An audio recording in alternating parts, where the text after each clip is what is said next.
6 times a stranger tried to get into my home. What I've learned about real evil. My name is Michael. I'm 36 years old now.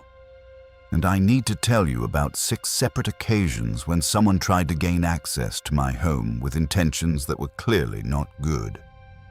6 times when the difference between safety and danger came down to a locked door, a moment of suspicion, an instinct I decided to trust. What these incidents have taught me is that evil doesn't wear a mask. It doesn't announce itself. It looks normal. It sounds reasonable. It tells you a story that makes sense on the surface. And the scariest part is that we're trained to be polite. We're taught not to question authority. We're conditioned to assume that people are telling the truth. And predators know this. They count on it. If you think you would immediately recognize danger, these stories will prove you wrong. If you think a uniform or a story is enough to make you feel safe, you're already in trouble. Hit subscribe and turn on notifications because what you're about to hear is based on true events. These are real encounters that real people have experienced, and they could happen to you. These are 6 times a stranger tried to get into my home.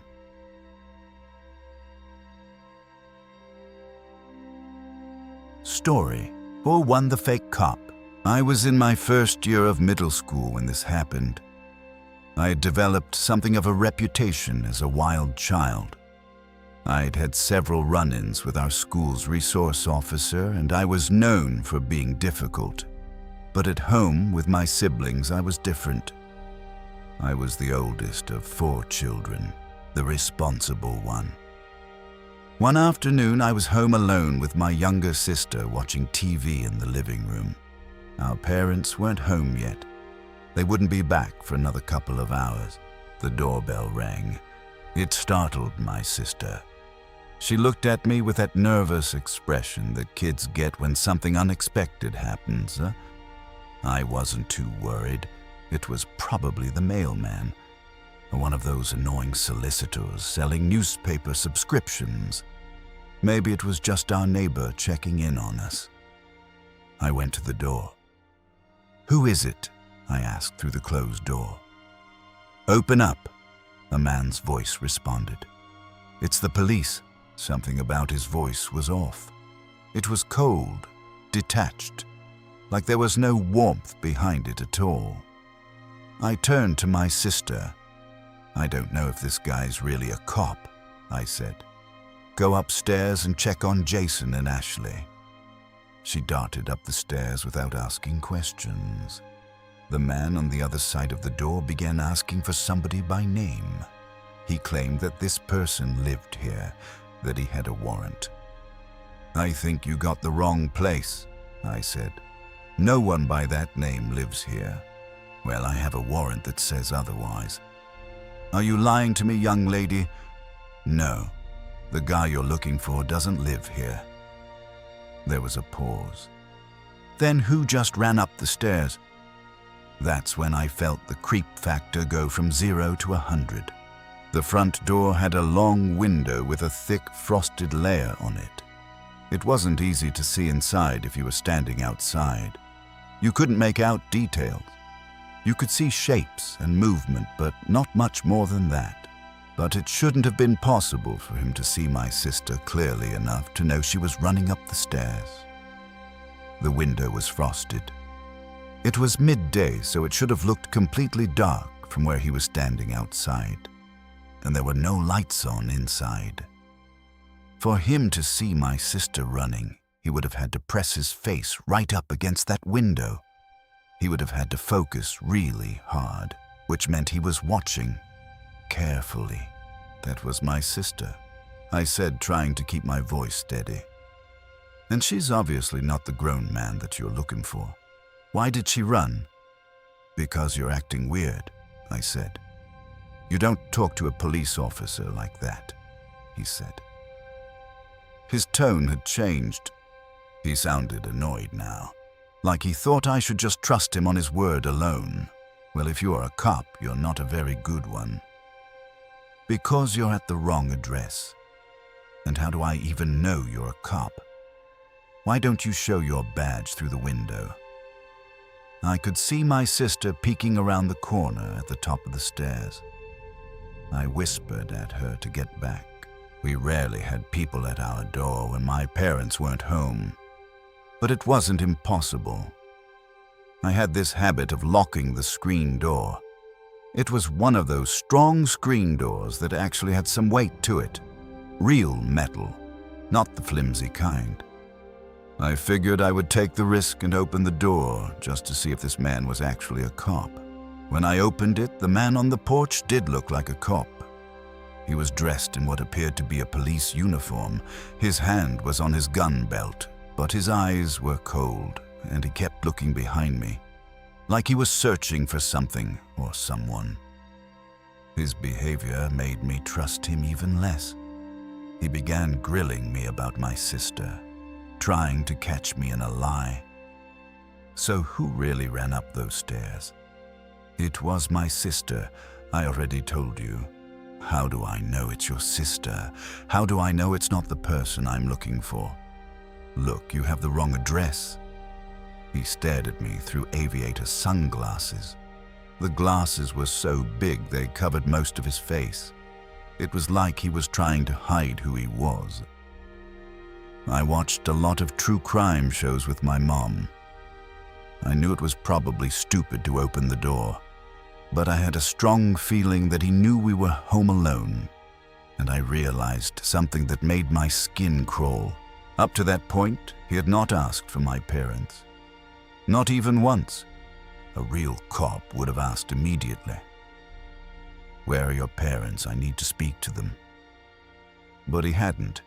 He'd only asked about the person he was supposedly looking for, and when I resisted, he went straight to trying to intimidate me, trying to get me to let him in.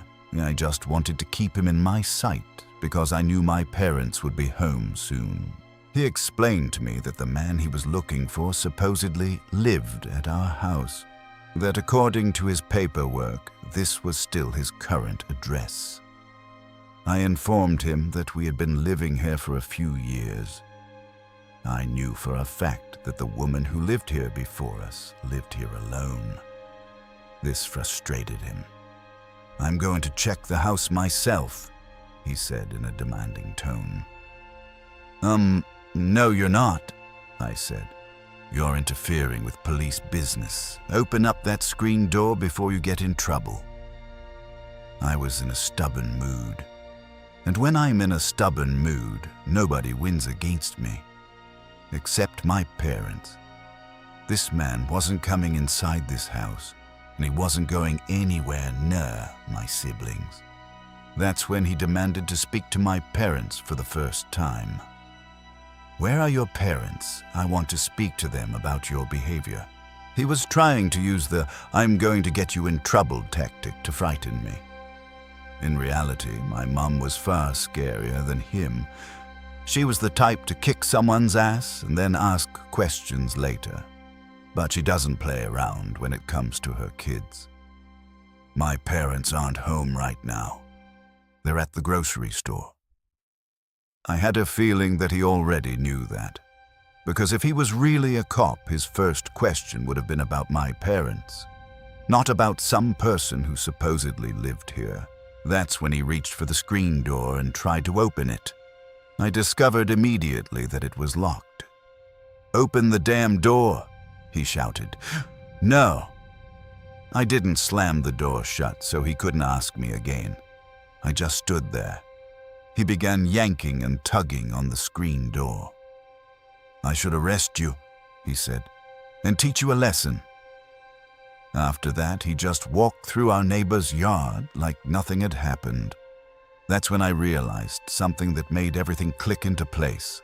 I never saw any cop cars in our driveway.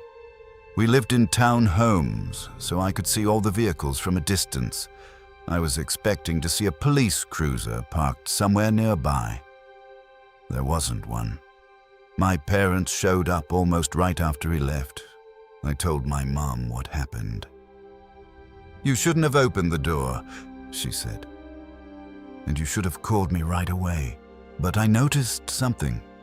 Our neighbors checked on us far more often after that incident, and our parents got us a babysitter whenever they left the house without us. I'm not 100% sure, but I believe that man wasn't actually a cop. And if I'd let him inside that house, my family would have been in serious danger.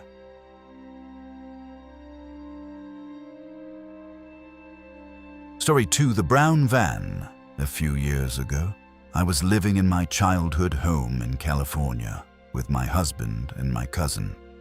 She was attending college nearby and staying with us. I worked mornings at a retail store. My husband and cousin worked nights, so there were many evenings when I was home alone. A couple of weeks before this happened, I was taking some stuff out to my car when I noticed something odd. There was a brown van parked across the street. It had no back windows. As I put my stuff in the trunk, the man in the van started making these weird noises at me, like he was trying to get my attention. I turned to see if I could get a look at his face, but his black Giants baseball cap was pulled down really low. I couldn't see his face. I flipped him off and went back inside. 2 hours later, I went outside again to go somewhere. He was still parked across the street. Not thinking too much of it, I hopped in my car and headed toward my friend's house. As I was driving, I looked in my rearview mirror. The brown van was following me. I turned down a whole bunch of streets. He followed me down every single one of them. My heart started racing. This was deliberate. This wasn't a coincidence. I turned onto the road where my father-in-law lived and parked in front of his house. I figured if the guy tried anything, I could just run inside and be safe. When I pulled over, the van slowly drove by. I looked into the van. The man put his hand into a gun position and pointed at me. "Bang," he said really loudly. Then he hauled ass and drove off down the street. I sat there in my car, trembling. I didn't know what to do. I didn't know if he would come back. I called my father-in-law and told him what happened. He came out to the car and drove me back home. That night, I told my husband everything. He was furious. Not at me, but at the fact that some man had followed me and made a gun gesture at me. I had always been a little leery of staying home alone. My house had always given me the creeps because of how poorly lit it was. When I was at home alone at night, I usually stayed in the kitchen because it was the brightest room. I was watching a TV show on my computer around 10 o'clock when I heard a loud banging on the front door, and the doorknob began to jiggle. It startled me for a moment. Then I looked at the time and realized it was around 10:30. My cousin was coming home from work around this time. I figured it was her. I got up and opened the door, but there was nobody on the porch. I shouted my cousin's name. No response. I called her Sal. Immediately she answered. "Oh, hey," she said. "I'm on my way home from work right now." Before I could say anything else, there were 3 extremely loud bangs on the door that connected the kitchen to the garage, and the knob began to shake violently. I slammed the front door closed, locked it, and chained it. Then I ran to my room. My husband was working late. My cousin called 911, and I stayed under the blanket until my cousin arrived home. When she got there, I was led outside to talk to the police. I was trying to explain what happened, but officers along the side of my house were distracting me. I walked over to where they were. One officer held me back. They opened the gate, and I saw the door to my garage, which we always keep locked, was now wide open. All of the officers in the area pulled out their guns and went inside, but there was nobody in there. Afterwards, the police told me it was probably just some kids messing around, but if I ever got scared at home, I should call them. They'd send someone out.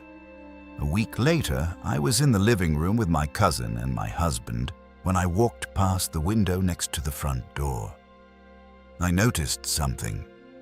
There was a man standing on the sidewalk outside. The same giant's baseball cap, the same posture. He was just standing there, staring at our house. When he noticed me watching him, he locked eyes with me, and he slowly gave me the creepiest smile I'd ever seen in my life.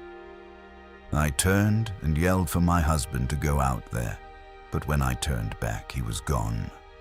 I will say that the baseball cap is really generic.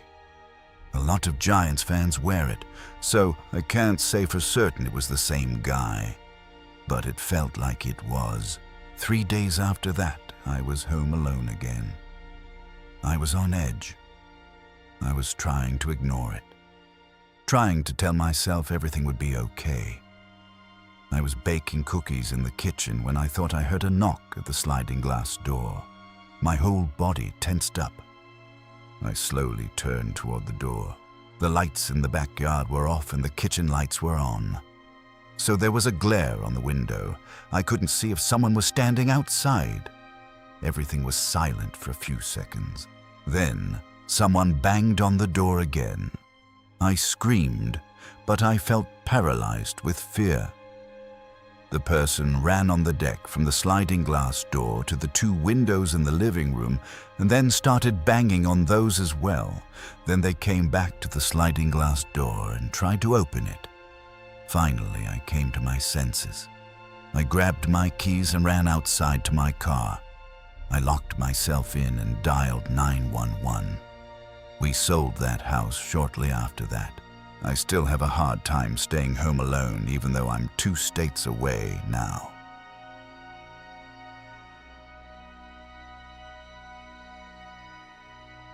Story 3, The Hotel Visitor.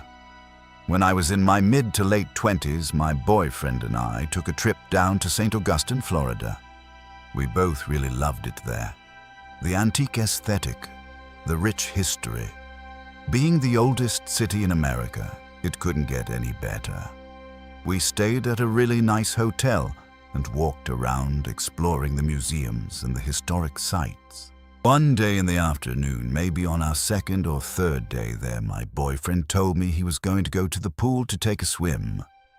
I told him to go do his thing while I stayed behind to work on a project for my internship. Looking back, I really wish I'd gone with him. About an hour into my work, I took a break and decided to take a nap. My boyfriend knew I'd be asleep, so I made sure he wouldn't come in to wake me up. I fell asleep for a good hour, but for some reason, I suddenly woke up. I still can't figure out why I woke up so abruptly. It was like waking from a really bad dream, like coming out of deep REM sleep all at once. I got up, and that's when I thought I heard breathing coming from somewhere in the room.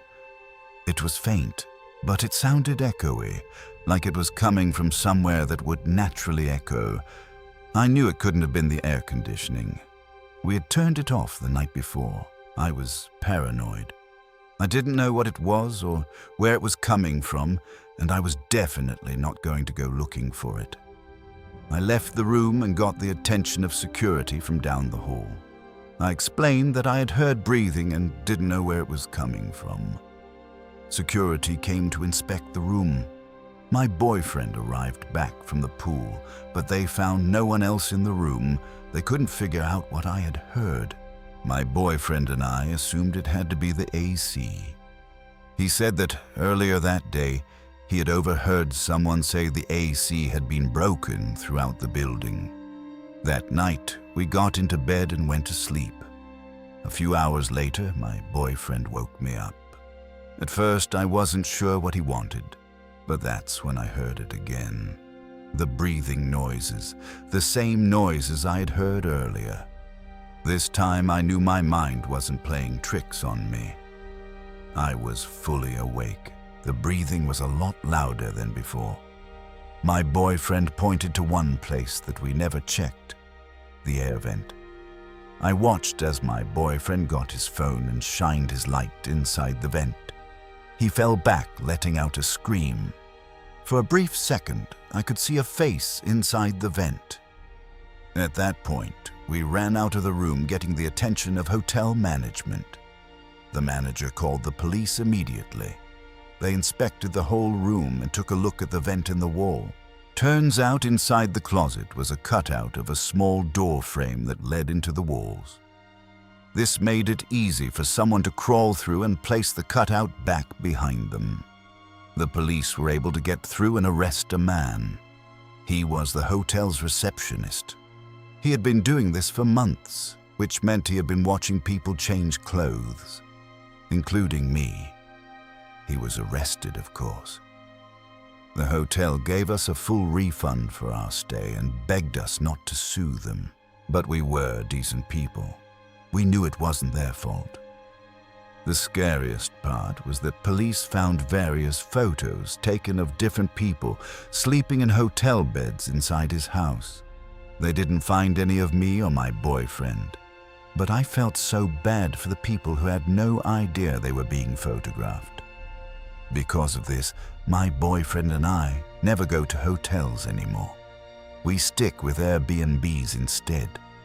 I know it's probably not the best idea either, but it's better than hotels by a landslide. Story for the stranger at the door.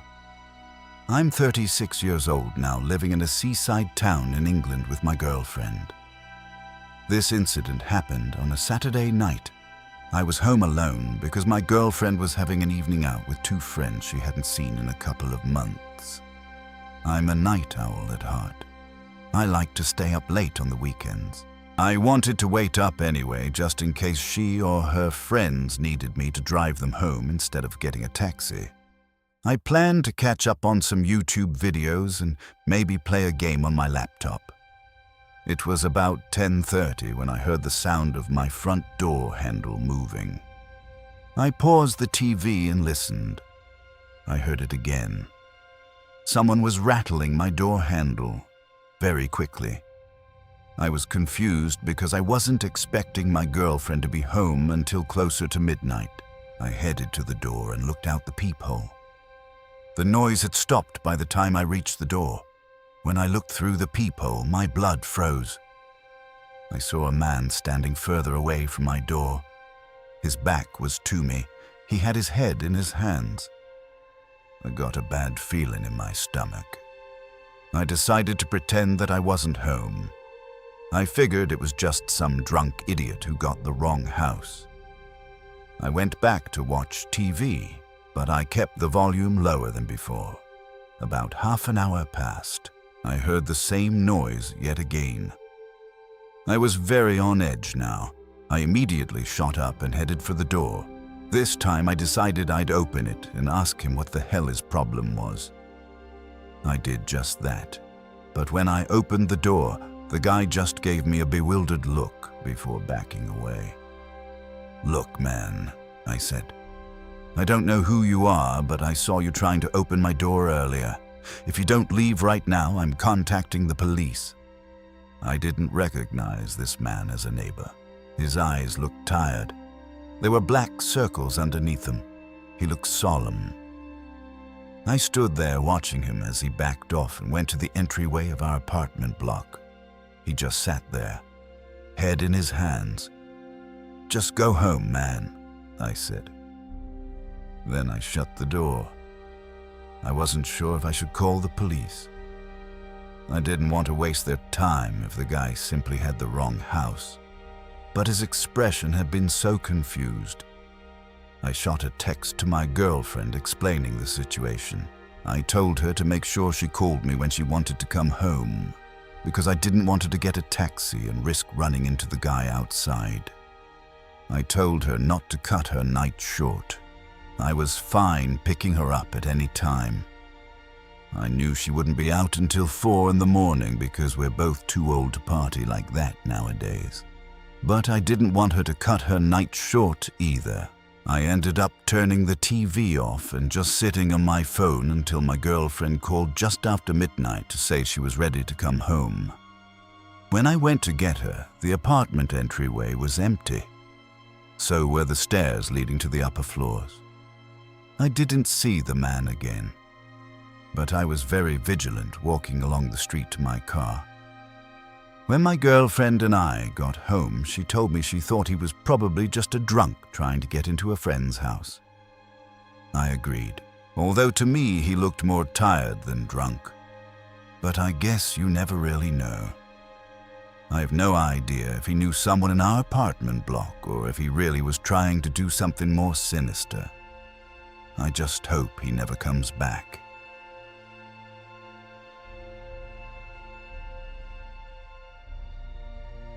Epilogue: What I've learned. These 6 encounters have taught me something that I wish I had known earlier in my life. Evil is ordinary. It doesn't look the way the movies tell us it should look. It doesn't always announce itself with screaming and violence. Sometimes it comes dressed as a police officer with aviator sunglasses who forgets to ask for your parents. Sometimes it comes in a brown van with a man who follows you for miles. Sometimes it's a hotel receptionist who crawls through the walls to watch people sleep. Sometimes it's a drunk man at your door. And sometimes it's something worse. The common thread through all of these encounters is that I didn't die because I trusted my instincts. I didn't die because I noticed when something was off. I didn't die because I said no. I didn't die because I kept my doors locked. And I didn't die because in many cases, someone arrived just in time. My parents, the police, my boyfriend coming back from the pool. But what if they hadn't? What if I had been just a little bit slower to react? What if I'd been just a little bit more polite? What if I'd opened that screen door? So here's what I'm telling you. Trust your gut. If something feels wrong, it is wrong. Don't be afraid to be rude. Don't be afraid to say no. Don't assume that a uniform means someone is trustworthy.